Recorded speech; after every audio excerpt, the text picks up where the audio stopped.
Welcome, everyone. My guest today is very exciting for a couple of reasons. One is I have already been a guest on her podcast, and we'll talk about what that podcast is and why I was a guest on it. But also, she is a mechanical engineer. She has a Bachelor of Science in Mechanical Engineering from Washington State University.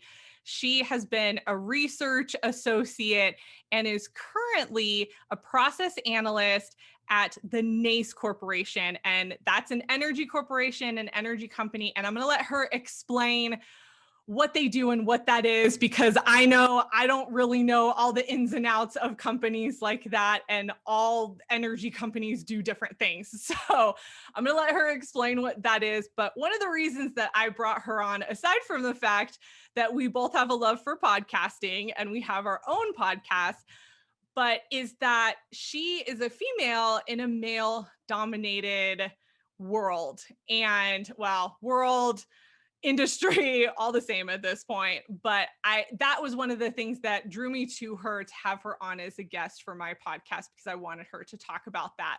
So Colleen, thank you so much for being on my podcast and being a guest today. Thank you for having me on. And it's so funny you say female in a male dominated field, because my company operates and maintains power plants. And I think our very first female plant manager was hired in October.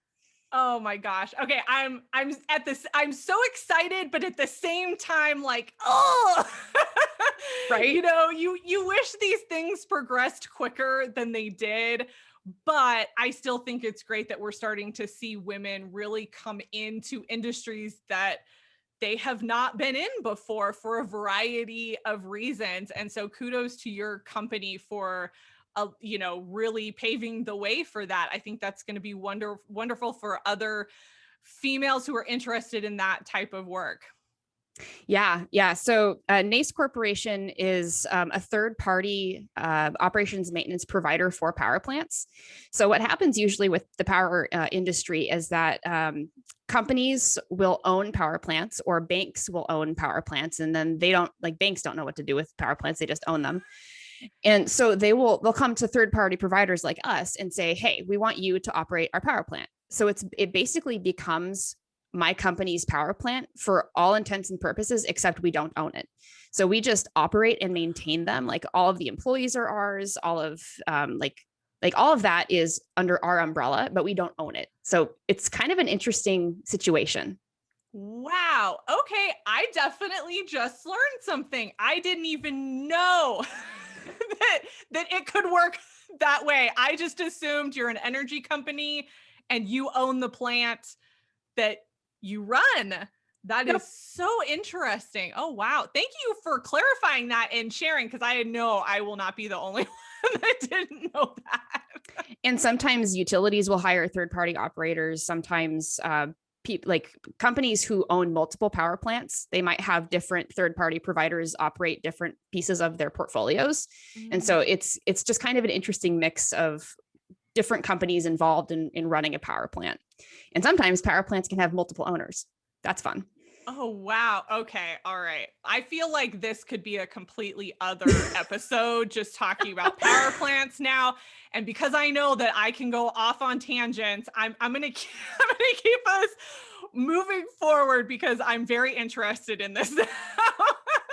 Okay. So tell me about your role in this organization. What do you do?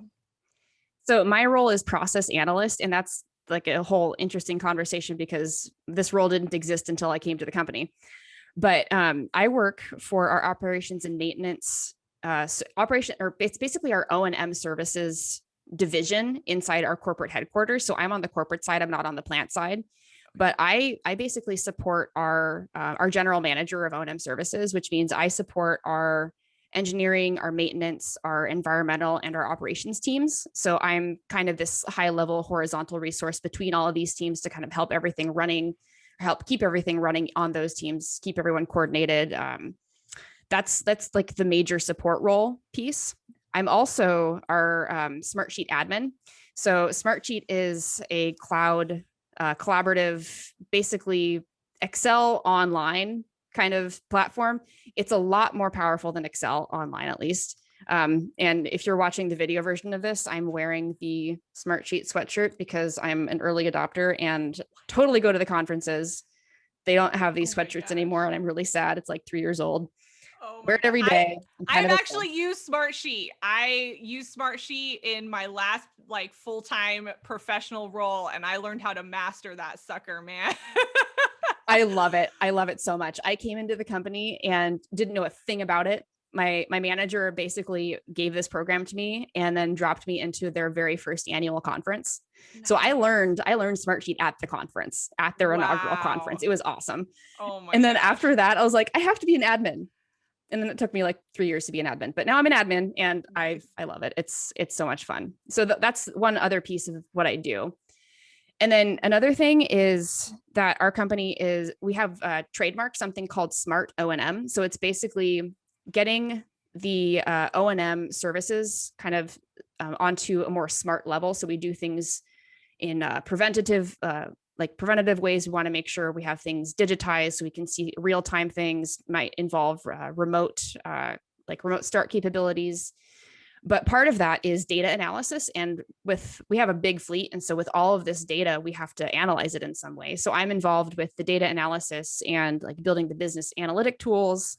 So I'm on those teams to help basically surface that information to our operations directors, our high level executives, to make sure that they're seeing what's coming out of those plants from the data perspective. Right. And then it's so funny because my role is a lot of things. I'm also on our leadership academy. So we have an internal leadership academy that runs like monthly webinars on leadership topics. Nice. We do small classes with members from our plants for like manager journeys and like teaching people how to be like first time managers. It's just, so I'm involved with all of that and I love it, which is funny because I've never been a manager myself. Well, I have been, we can get to that later, but I didn't like it. So I'd love like the leadership topics, and I've talked at several of our internal conferences this past year, and that's also opened up so many new opportunities within the company, and it's just kind of exploded in the past year. But that kind of in a nutshell is what I do for NAES.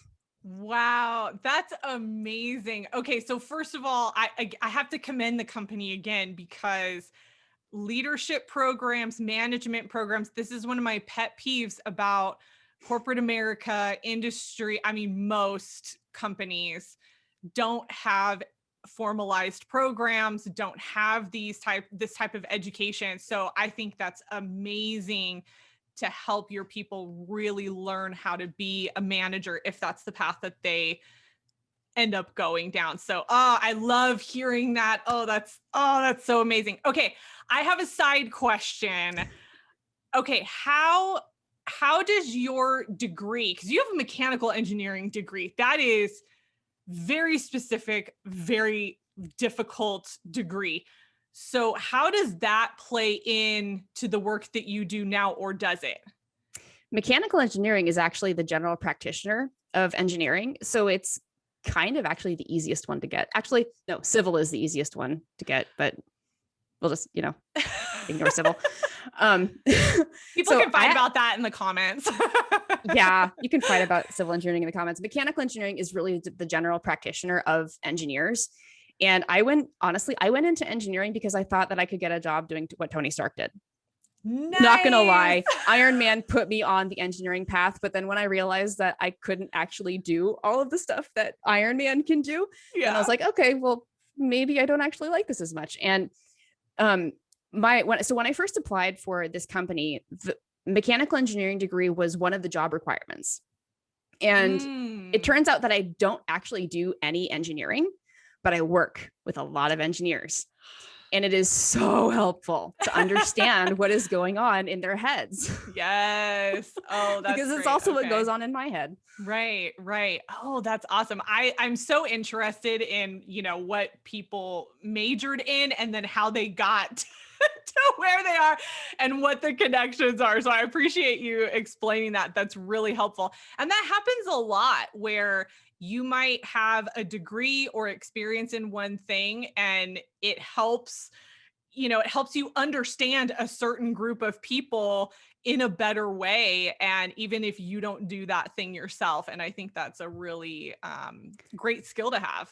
Side note, I'm also a writer, and I've heard that if you can write and you're an engineer, you are a unicorn. And so I do a lot of technical editing for my group. Wow. Is that because of like the creative side of I writing? think so. I think so. I've noticed that a lot of engineers tend to have run-on sentences. They tend to put a lot of detail in there when you don't need a lot of detail. And so being able to have that eyeball for it, because I'm also a writer, it's really helpful to pare down reports or to just make sure that a topic is clear, like put things in layman's terms, because when you're writing for an audience that isn't engineers, but you're an engineer and you need them to like get across this engineering idea, then you need to be able to articulate it well. And I've found that most engineers can't actually do that. So you need to have some kind of writer on the team, or have an engineer who also writes, which, like I just said, is kind of a unicorn. That's awesome. Oh, I love hearing that. That's so great. Okay. So I want to talk about your career path. We've talked a little bit about what you're doing right now, but can you tell me about a couple of poignant transitions that you've had that got you to this place? So I have actually had a relatively short career, all things considered. This is only the second job or second company I've ever worked for. I graduated in 2014, at the end of 2014, and I worked for 2 years at one of the national laboratories in the United States. So I worked there for 2 years. And then at the end of that experience, they didn't have anything else for me because it was a 2-year contract. They couldn't extend it, whatever reasons. And so I spent 6 months unemployed. And that was a huge mental health deal. But I can imagine. Right? We lived with my in-laws, which was great that they gave that to us. But at the end of it, I was like really happy to get an apartment. Yep. So 6 months unemployed. And during that time, I found the position that I applied for at NAES Corporation. And when I started, it was a really, really brand new position. It had just been created. They didn't have like any job history to go from. It was just basically brand new. So everything they put in the job description was just a guess of what they wanted the person who filled it to do. And I was like, I can do that. So like the whole time I've been at this company, I have basically defined my job role with of course input from my manager. And at the beginning of like in I think end of March, early April of 2018, so 3 years ago now, there was a major reorganization that my manager protected me from. Wow. I was 6 or 7 months into the role, and he basically fought to keep me. And he didn't just fight to keep me for his team, he fought to keep me working for him specifically.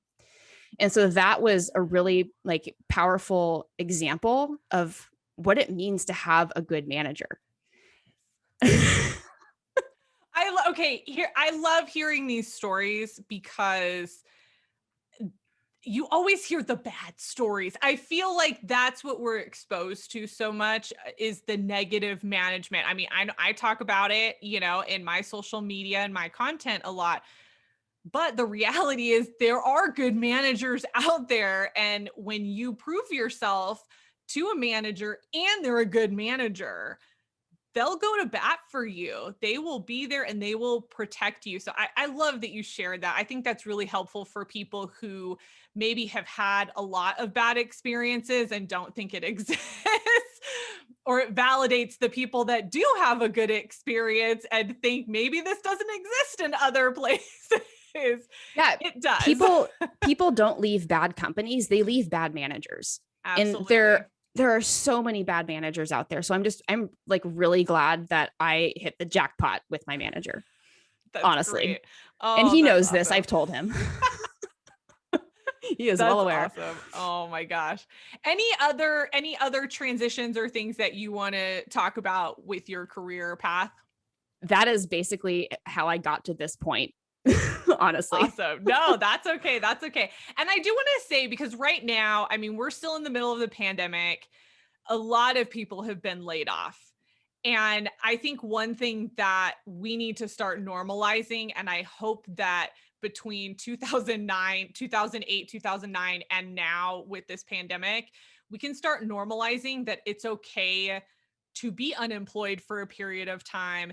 It's okay to, if you need to leave a position for mental health reasons, if you just any of that, I feel like it's okay to talk about now in a way that it wasn't maybe 20 or 30 years ago. It was like you never wanted to say that you were unemployed. And now on LinkedIn, people are like, I just got let go from my job, or there was, they downsized and can you help me? And that's becoming a lot more common. And I love seeing that because it doesn't mean that there's something wrong with the person. It doesn't mean that they did anything wrong, but things happen and contracts run out and organizations restructure and organizations downsize and pandemics happen. And sometimes you just, you end up on unemployment. And I don't think we need to find shame in that anymore, the way that I think we used to many years ago. So thank you for sharing that. And the perspective changes. I mean, my dad was with Boeing for 35 years. He had opportunities to take jobs at other companies, but he didn't because Boeing gave him a really good overall package deal. And if the thing is between job hopping or spending 20 years at a company, then you're going to lose either way. Because if somebody might not want to spend 20 years at a company and somebody might not want to spend 1 year at a company. So you can't just make a flat rule that it's one or the other. There has to be a mix of both. Right. And neither of them is wrong. Absolutely. And I think that's the thing now with the career journey. There is no right way. There is no, okay, in this specific career, this is the path that you have to take. And if you don't take this path, then you're not going to make it. That means nothing anymore. And unless you're a doctor and you have to do residency. Well, yeah. Okay. There are some, but even doctors, they have more flexibility once they're done with their schooling. They have a lot of flexibility of the type of work that they want to do, where they want to practice, how they want to practice. My cousin's a doctor and she went from working at a hospital to owning her own practice with 3 of her doctor buddies, And she didn't have to do that, but that was something that they wanted to do. And so I think there are so many options available in all different types of career paths. And if you've only been exposed to, a narrow view of what that looks like, then sometimes you can't think beyond what you've been exposed to. And that's why, honestly, that's part of why I'm doing this podcast and having people come on and talk about their career path, because I want people to see, oh, I do something similar, but I didn't know that I could do that, or I didn't know that this path could lead to this path. And so, yeah, so I appreciate you talking about that. And I think the older generations, like the boomers, mostly the boomers, they really had that. They stayed with a company their entire career, but companies were built in such a way at that time to support people doing that. And they're not built that way anymore. Some of them are, but it really just depends on the path that you're on within that company. And, if you want to do that, great. If you don't, like you said, that's okay too. You just have to honor what you want in your life. I want to talk about advice for people. So what are a few pieces of advice that you would give to people who are trying to advance their career? I think specifically in the area that you're in, like if you were mentoring like a young woman in the engineering program in college right now, like what advice would you give them to get into the field? Never stop learning. You are going to be learning so much going forward. When I was in college, I was taught stuff on programs that I don't use. And if you're going to get ahead or advance in careers, be open to learning new programs, be open to learning new pieces of technology, because it's like it or not, it's going into a more digital version of it. And the easier you are with with learning new technology and embracing new technology, the easier it's going to be for you. Mm. Another option is to consider lateral moves within the company to get experience in different departments. And this, at least in the power industry, can also go between corporate and the plants. So we tend to bring up a lot of new managers from the plants into corporate. Once they make it to that level of seniority and we have an opening, we'll tend to get people from the plants. And we've even had people go from corporate to the plants. So it can go both ways. If you want to get experience in either of them, then you have that opportunity to apply to different areas inside the company. Another good idea is to talk to your manager about what kind of track you want to be on. And when I say track, you could be a manager or you can be a subject matter expert. And I knew this ahead of time going into it that I didn't want to be a manager, but I was assigned an intern. And that experience confirmed that I don't want to be a manager. I want to be a subject matter expert. Okay, so if you don't tell me more about that, because so one of my big things with people is it's okay to not want to be a manager. But the self-awareness with that, I think, is really important, because I think a lot of people think, oh, in order to find success, you have to manage people, because in a lot of corporations, that is the way to move up. So explain a little bit more about how you got there and what that looks like for you. Oh, so it was really my division was basically kind of told that we were going to have an intern, and we're like, okay, cool. And my manager doesn't have time to deal with an intern, and none of the rest of the managers in my department have time to handle interns. And so I got the intern, and and this intern was super sweet, and he helped us. He actually really helped us build some of the stuff that I still use today for all the data analysis stuff. So that really helped us. But I was a trash manager. I will fully admit that I did not build a really good relationship with him. I didn't go ask him questions. I didn't make sure that he was doing the work he was supposed to be doing. I wasn't checking his work. I was an awful manager, and I take full responsibility for that, because I didn't know what the heck I was doing. You don't know what you don't know, you know? You don't know what you don't know. But I did know that I didn't like it. And that I knew that going into it, and that probably colored how I acted towards him. And that probably had some kind of influence on it, because I went in thinking I don't like being a manager already. So why would I want to try being a good manager? But I think if I had approached it more as I'm his mentor and I want to help him succeed from that perspective, but I'm not responsible for his results, then that would have been a better fit, because then I'm not actually managing him as he's reporting to me on his progress or stuff like that. So that's just, if you are assigned an intern, be kind to them and be kind to yourself. Pay attention to them. Oh my gosh. Thank you for being vulnerable about that, because I don't know how many people would actually admit that they were a trash manager. But I don't want to be one, so I can admit that I was a trash one.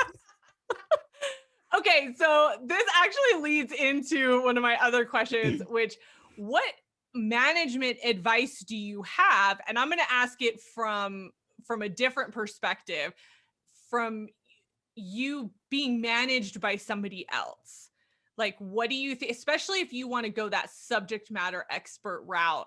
Like, what do you want in a manager? What tips do you have for managers to help them adapt and manage better?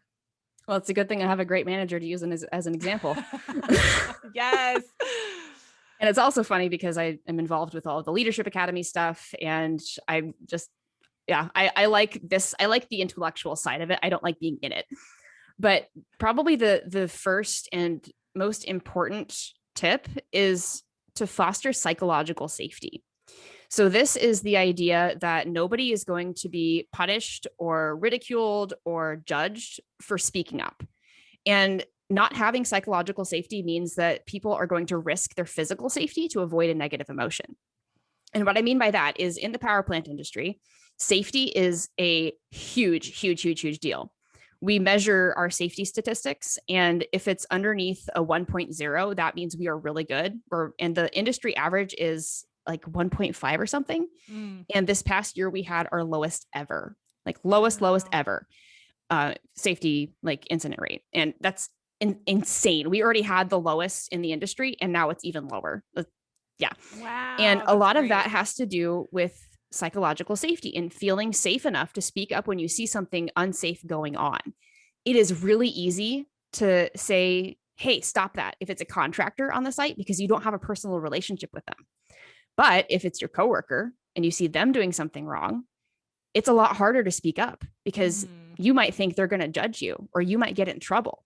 But if you're fostering a psychologically safe environment, then you're not going to have that problem where people are afraid to speak up when something is going wrong.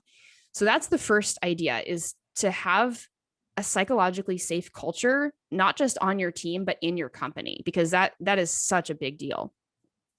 And that goes right along with developing a good relationship with your employees. Like, I don't care if you don't like them, like as a person or whatever. If you're going to have a successful, like whatever, if you're going to have a successful team, you have to have good relationships with your employees. That's just a no-brainer. And the better relationships you have with your employees, the better you're going to perform.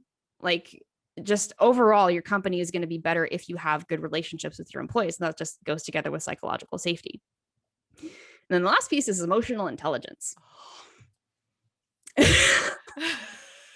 Julia's like leaning in, give me more. Yes, please talk about emotional intelligence. You have to learn how to manage your own emotions and be aware of what's going on in your head before you talk to somebody. You don't do anybody any favors by micromanaging or letting anger or other emotions get in the way or rule how you manage. It just doesn't work, because people will feel awful if they're being micromanaged. They will feel awful if like a manager walks into a room and is angry about something, but you don't know what that is. They could be angry at you, but you just don't know, because that manager hasn't taken control of his emotions and developed his own emotional intelligence to know how to keep his emotions in check. So those are the three big pieces for managers. Yes. Yes. Thank you so much. I love the tangible, practical, researched based information, because it makes such a difference. And This is the kind of stuff I present on inside my company. And you're cracking me up, because you're like, I refuse to manage other people, but I will teach other people how to manage people. I think that's a good idea. Because it's the intellectual part of it. I'm really good at understanding the intellectual part of it. But if you drop me in a situation now, I would be a lot better. Honestly, if somebody gave me an intern now, I would be a lot better. Yeah. But doesn't mean I want to do it. Well, and again, it comes down to self-awareness, and not everybody is built to manage people, and there's nothing wrong with that. And I think that's the piece that I hope people are hearing. Even as you're giving the tips, I can guarantee there are some people that are like, oh man, that's a lot of stuff to have to think about when you're managing people. And it can be very intimidating if that's just not where you're at, or you think I could do that, but it's going to take me some time to develop some of these skills that I haven't developed. And it's okay to not manage people. That's why they have tracks for people who don't want to manage people, who are subject matter experts. Now it depends on the, industry and the type of organization that you're at, whether or not they have those tracks. So if that's something that you're interested in, then you want to make sure that the places that you're applying to have that for you. And so that's a really great way to, rule out certain companies. But yeah, I love that you're talking about this, because I feel like I talk to more people who love management because of the field that I came out of. But I think we forget that there are people that are like, nope, no, thank you. I just want to do my work and go forward and not have to worry about managing others. There's always a need for individual contributors. There's always a need for that. Yeah. And you think about too, the focus that takes. because I've been a manager multiple times and I love it. I love developing people. I'm a coach, that's just part of who I am. But I am very much like you. I'm also an intellectual. I also like getting into my projects, doing work. I like long stretches of work, like multiple hours where I can sit and focus on something. And when you are managing people, you get interrupted a lot. And sometimes that's the boundary that you set as well. But even still, it's hard to go throughout a day without getting interrupted multiple times. So you have to be prepared for that and know that that's what's going to happen when you manage other people. So, yeah. Okay. This is my favorite question that I have been asking guests. And it is, tell me about a book that has changed your perspective on your career or life. There are so many. I kind of knew you were going to say that, and you can totally give me a list. Like you have to make me pick one. So on a personal level, the one that changed my life the most and that I recommend to so many people is Boundaries by Dr. Henry Cloud. Henry Cloud and James Townsend. Boundaries. That's a really, really, really good book. If you have no idea what boundaries are, or if you feel like your boundaries are being stomped on, go buy that book. It's really good. That one came out of a therapy thing, but anyway. So the other one on the kind of the business side is Radical Candor by Kim Scott. So her I love this. Her mission is to can we swear on this podcast? No. Oh, okay. I'm sorry. You have to use an alternate word. Okay. So her mission is to create bullcrap free zones where people love their work and love working together. And it's also just saying what you think while also giving a crap about the person you're saying it to. That's radical candor. So too many people are focusing on one side of that and not the other. So like maybe they care too much and so they don't want to discipline their employee, but then they end up being a weak leader like that. And then there's the opposite side where you're micromanaging and you're being too strict. And so then you end up not caring about the person and you start treating them like a number instead. And so radical candor is the balance of both. I love that. Both of those books. So good. Okay. Do you have more? You can share more if you want. Harry Potter. Harry Potter changed my life. I knew you were going to say that after I read your bio. I mean, I identify as a Ravenclaw, so obviously Harry Potter is like my go-to fantasy series. But why? So I love books. I love reading. I love all of the learning stuff. I think if Hermione was not in Gryffindor, she would have been a Ravenclaw. And actually, it's honestly, if they had mixed houses, I would be a Ravenclaw Slytherin because I'm also really ambitious. Me too. Me too. I was going to tell. So normally I say Slytherin, and I'm always like, am I though? I don't really know. But I always read stuff, I mean, I've read the books, I've seen the movies, whatever. And I was talking to my husband about it because he's read the books. We're nerds too. It's fine. And he was like, I don't know if you're a Slytherin. And I was like, I think you're underestimating what goes on inside my head, but okay. Like, what do you think? He's like, I think you're Ravenclaw. And I was like, really? And I was reading up more and I was like, oh, okay. I see why you would think that. So now it's like a close tie between the two. So yes. Also, true Slytherins never go into Slytherin. They're too cunning to go in there. Draco Malfoy was the most Gryffindor Slytherin ever. And like all of my Hogwarts tests put me in Gryffindor. I'm like, no, put me in Ravenclaw. I always get Slytherin. I don't know. I'm a good person. I promise. That's not to say Slytherins are bad people. No, I just feel like they get a bad rap. They get a bad rap. Yeah, they get typecast pretty bad. I mean, that's because we have people like Draco Malfoy and Lucius muddying the waters. I know, but yeah, okay. We cannot turn this into a Harry Potter podcast. Man. Talk forever about Harry Potter. Oh my gosh. Okay. Now you're making me want to go back and read the books and watch the movies. I used to watch the movies when they were just on TV. I would just have them on, and we don't have cable anymore, so I can't do that. My husband was like, how much do you miss Harry Potter right now? And I was like, so much. I used to just have it on and it was so great. And I haven't done Well, that ABC anymore. Family has Harry Potter basically every weekend. That's what I used to watch. I mean, that's what I would do. And he's like, seriously, Harry Potter again? I'm like, but I love it, you know? I love it. And I was a late adopter too. Like, he read it early, like as the books were coming out. And I started reading it right as the last one came out, because I was like, this is dumb. I don't want to watch this. I thought the whole thing was dumb. And then I watched the first one, read the books, and then watched the rest of the movies, and I was hooked.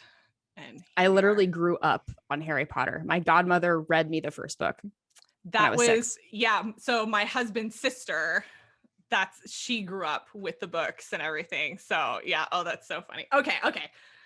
We can't keep talking about Harry Potter. We can, but we'll go on forever. Okay. Any other books that you want to add? Those are the big ones that come to mind immediately. Awesome. There's plenty more leadership books that I read every year. Nice. Okay, good. Okay. I know we've talked about different points in your career, but I love to ask this question because part of the tenet of what I do is controlling your career. So can you tell me about a time where you felt like you took control of your career? So I have had a historic hatred for public speaking, which if you've met me since the end of 2019, you'd be like, what? Because I have a podcast and speak in my company. But the turning point was really getting fed up with that hatred and wanting to do something about it. So in the middle of 2019, I was driving home from work. It's a 12-minute drive, so it's pretty short. And I just made the decision that I was going to present at our next big company conference, which was happening in February of 2020. And as soon as I made that decision, I told the person who was running the conference, I told my boss, and basically I had to start learning how to give a speech. So I joined Toastmasters, and yeah, I love Toastmasters. They're amazing. So amazing. So I joined Toastmasters and I put 50 hours of rehearsal, practice, writing, memorizing into this speech. And I gave that speech in February of 2020 without ever thinking about what the reaction would be. And it turned out that people think that I'm a natural speaker. So that first speech basically ended up, I gave that exact same, well, not the exact same speech. I gave that speech again 3 weeks later at a conference that I had not planned on going to, because the conference organizers at the first one basically called the organizers at the second one and said, you have to have Colleen speak at the conference. And so then I'm like, okay, now you guys are hyping me up and all that. And so I spoke at 2 conferences in the first month. They were both in February of 2020. And then right after we got back from that, everything shut down. Ow. But I had a goal to, at least in the next couple of years, to present at 5 different internal company conferences. And as of tomorrow, we're recording this on February 24th, 2021. As of tomorrow, I will have spoken at my 5th conference inside our company. Wow. Oh my gosh. Okay. So for everybody listening, Colleen is basically the poster child for what control your career means.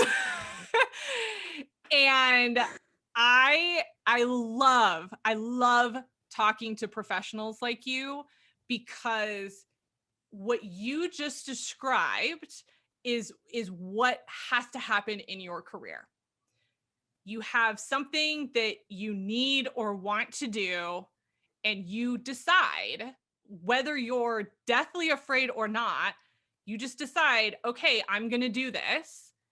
Then you find the resource that's going to help you do the thing that you want to do, and then you go and do it. Like, That's skill building. That is advancing your career. That's taking control of your career so that you can go and do the things that you want to do. Because now, now people are going to know you, and that's going to expand your professional presence because you one day in your car decided, you know what, I'm sick of this and I'm going to make a change. And I respect that so much. Thank you. And that whole decision process also happened around the same time that I joined Self-Coaching Scholars, which is a monthly coaching program by the Life Coach School. So that that combined with Toastmasters and just working on my brain, it's changed me so much over the last year that I don't even know like who I am compared to who I was then. And that all led to the decision to get a life coaching certification. So I'm currently in certification right now to get my life coaching certification. And the things that I'm learning in that, combined with the things that I learned in Scholars, combined with the things that I learned on the free podcast, all of this is like helping me add value to my company. It's not just helping me add value to my own life, because a lot of what I did in the presentations is material that I learned in Scholars, or material that I learned from just like being coached myself. Yes. And now I'm sharing this with my company and they get to benefit from that too.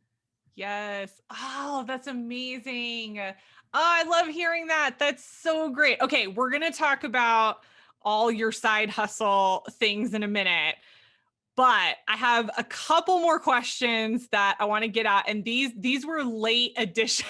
Well, one wasn't, but these were late additions. Okay, so I was on your podcast, and you have a podcast about diabetes. You have type 1 diabetes. I do not have type 1 diabetes, but I had gestational diabetes. So for anybody who follows me, you know that I've done podcasts on it. I've written articles, things like that. So I was a guest on your podcast to talk about what it's like to have gestational diabetes, especially when you do not have diabetes and you have no idea what the heck is going on. So one of the things that I would like you to share, because I am sure I have listeners out there who have diabetes or some other type of chronic illness, right? How has having type 1 impacted your career? And what would you want somebody to know who doesn't have a chronic illness, like in how to manage or like work with people who do and who decide to disclose it? Okay, I'll answer the second question first because it has to do with asking questions and being okay with the person you're asking not answering. Because a lot of type 1 diabetics don't want to share that they have type 1 diabetes, and that is their decision to make. I just think that people who have type 1 should share because it's important for safety reasons. But if somebody has a condition and they don't share it with you, you could ask, depending on employment laws and all of that. But if they don't answer, don't take it personally. It's just their thing to deal with. Yeah. Type 1 diabetes it's not the same as the diabetes that you hear about on the radio. I think it's 30 million people have type 2 diabetes, which is that's the one you hear about on the radio that you can reverse and all that. Type 1 is not curable. Type 1 is for life. Once you have it, can't get rid of it. And 1.25 million Americans have type 1. So it's estimated by 2050 that 5 million will have it. And it's an explosion in terms of people being diagnosed with it. And half of those diagnosed with type 1 now are adults.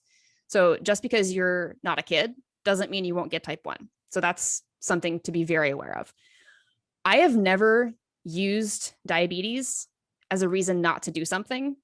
Unless it was gym class in high school, I used that as a reason to not do gym class a lot. That was totally different. But in my professional career, I've never used it as a reason not to do something. I think that having diabetes has given me a much better perspective about safety. Because like I mentioned earlier, safety is a huge deal in the power industry. Because if I walk onto a power plant or into a power plant area, I need to know what my blood sugar is. I need the people who are also on the site to know that I have type 1 diabetes. And if you find me lying unconscious on the gravel, this is what you do. So they need to know that I have it. I need to basically tell them what it is, how well controlled I am, and I'm very well controlled. So they likely wouldn't have to do anything about it. But in case it did, then they need to know that. So in terms of like my power industry thing, it's not a big deal because I work corporate. I don't actually go to the plants that often, but when I do, that's when I make that pitch that like, I have type 1 diabetes. This is what you need to know. And sometimes I've even come across people at the plants who have like type 2 diabetes, or they're wearing a CGM, and I'm like, hey, that's awesome. And so then I get to connect with them more about that. But for my coaching, I specialize in coaching diabetics and other people with chronic illness. So in that terms, it's been like a really big impact because I literally coach people with diabetes. Nice. Oh, thank you for sharing that. I think it's important for people to know, and I am in no way advocating that you have to share any kind of chronic illness, but having been someone who worked with somebody who had a chronic illness that impacted their day-to-day work, it was very difficult for us on the other side to understand what was going on because that person decided not to share.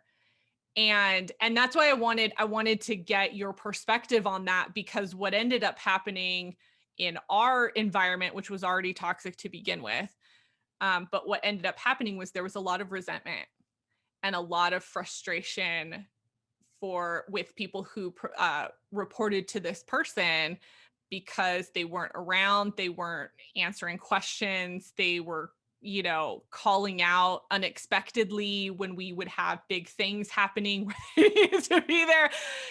All these things were going on, and we're sitting here like, what is happening? And I remember when I found out what happened, like what it was, my level of empathy, like that shifted. And again, I'm not advocating for somebody to share if they're not comfortable, but in this particular instance, it impacted this person's work, which impacted our view of them, which made it very hard for us to do our jobs. But once I understood, I was like, oh, okay, now I can approach this situation in a different way. And I can approach my working relationship with this person in a different way. And my expectations shifted. Yeah, And again, context matters. Yeah, my empathy changed, and So anyway, I really appreciate you sharing that, because I think it's helpful for people to understand from the other side, what it's like and the precautions that you might take and all of that. So thank you for sharing that. Yeah, I've never hidden my diabetes. Like I used to work for a moving company and like not internship, a summer job. And I actually had one of the other people ask if I came with an instruction manual. Like I don't come with an instruction manual, but here's what you need to know. But like everybody, so when I worked out of my office, because I'm working from home right now, I bring Smarty rolls to meetings. Like people understand when I pull my pump out and do stuff with my insulin pump, because I've told them, everybody knows it's not a surprise. Right. Like I have a cubicle, and on the whiteboard on the cubicle, it's like, I have type 1 diabetes. It's kind of like, yeah, it's a conversation starter too. It lets other people who have diabetes in their family like see that there's somebody else who has it, and then I can be that common resource. And I like that I've done this, because that also has people reaching out within the company when someone in their family is diagnosed, because they know that I have it and I can be a resource to help them. That's so great. So telling people that you have it, it's not like a problem. Yeah. Unless you make it a problem. Right. And I think some of that too comes with owning whatever your chronic illness is, and being okay with it. And like my dad had a chronic illness. I have a very good friend that has a chronic illness. And once you start to own it and you know what you can do and you can articulate that, it changes the atmosphere for everyone versus, being upset or angry or defensive. That's when it's like, okay, let's, I should mention I've had type 1 for 25 years. So it's not like this is something that I got just a couple years ago and I'm still struggling with. Like this is part of my identity, and it has been since I was a kid. Yeah. Okay. Well, if anybody out there is type 1 diabetic, you know, you got to connect with Colleen and she'll help you through that if this is new to you. Okay. Another thing I want to talk about, I recently saw a social media post where I think it was on LinkedIn actually, where you were talking about personal finance and how you are really passionate about personal finance. I am also passionate about personal finance. I've had a couple conversations with other guests as well. And I would love to know, like, what is your extent of your passion for personal finance, and what are some tips that you have for people who are interested in it? Oh my gosh, budget. Please, seriously, budget. Like, pay attention to where your money is going. If you don't know where your money is going, you are never going to be able to afford a house. You're not going to be able to afford a car. You won't be able to afford the emergencies that happen. I mean, COVID is such a good example. People didn't have emergency funds. And then they found themselves floundering, not being able to afford their things when they lost their jobs. So seriously, budget. And part of budgeting is building that emergency fund. And then I guess another tip, sign up for all of the alerts that you possibly can for your credit cards, because I got a fraud alert yesterday. So one of our cards was compromised, and they sent a text saying that, or asking, did you spend like $6.11 at this garbled merchant name, whatever? And like, no. And so as soon as I texted back no, they closed the card and issued a new one. It's that simple. So I don't have to deal with basically anything else except updating the card number on all of the platforms that I use. Wow. So seriously, like, sign up for the alerts, make sure that you are knowing what's going on with your finances. Yes. I'm in my budget app so often that I would see that charge come through if they had let it, and I'd be like, what the hell is this? Right. So right. Like, stuff like that doesn't slip past me anyway. But if you're not someone who regularly watches your bank accounts, like you check once a month or something, then signing up for those alerts will really save you. Yes. Okay. So we just started using QuickBooks not too long ago. Maybe like, I don't know, maybe it's been about a year now. Oh my gosh, was that a game changer? Now I have QuickBooks, I have a business, so all of that is connected together, but we have our personal in there as well. And oh man, I love it so much. I get to run these wonderful reports, and it's so easy to see everything, and it's the best. And I will say, the one thing that my husband and I do now that we did not used to do, we were not good about a couple years ago, we talk weekly. We do like weekly family meetings, even though it's just two of us. And we talk about finances, and we pull up QuickBooks and we look at the last week and what we spent. We look at our total month and where we're about to go over or under, what's going on. And I will tell you, that has been a game changer for us to really stay in control of our spending and be able to spend, the way that we want to, but have a really good understanding of where everything is going. Absolutely. I use YNAB. It stands for You Need a Budget. And I've been using that for over 4 years. I love it. I love it. I've heard of that. I never used it, but I've heard of it, and I've heard very good things about it. So, and I'll link that into the blog post for this episode, so you guys can see the links for all these resources and stuff. So, all right. Okay. What's our last thing here? Oh, yeah. The last thing is to talk about what you're doing. So tell us about the podcast, about the coaching, like all the side hustle things. Where can people contact you? What are all the things? All the things. Okay. So the podcast is called This is Type 1, Real Life Type 1 Diabetes. And that is on my website, which is inspiredforward.com. And that's also where you can find my coaching services. So I do basically general life coaching, but I specifically focus on people with diabetes, type 1 or type 2, people with chronic illnesses, basically anyone who is using their condition as a reason not to do the things that they want to do in life, because it holds people back. And it kills me when I see people doing that, because this disease does not have to hold you back. Yes. So that's the coaching thing. And then I also write novels. So I'm currently working on finishing up edits for my first novel. It's going to go to my editor pretty soon, and I'm shooting for a November publishing date. So hopefully that will happen soon. But I write epic fantasy. What is that?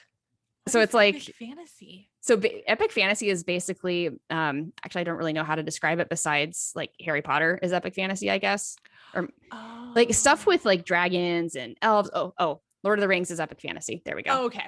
Okay. All It's like right. otherworldly, but mine is kind of Earth with epic fantasy, but it's more epic fantasy, at least as the series goes on. But my book in particular, I like describing it as a combination of Chronicles of Narnia, Harry Potter, and King Arthur, just kind of smushed together.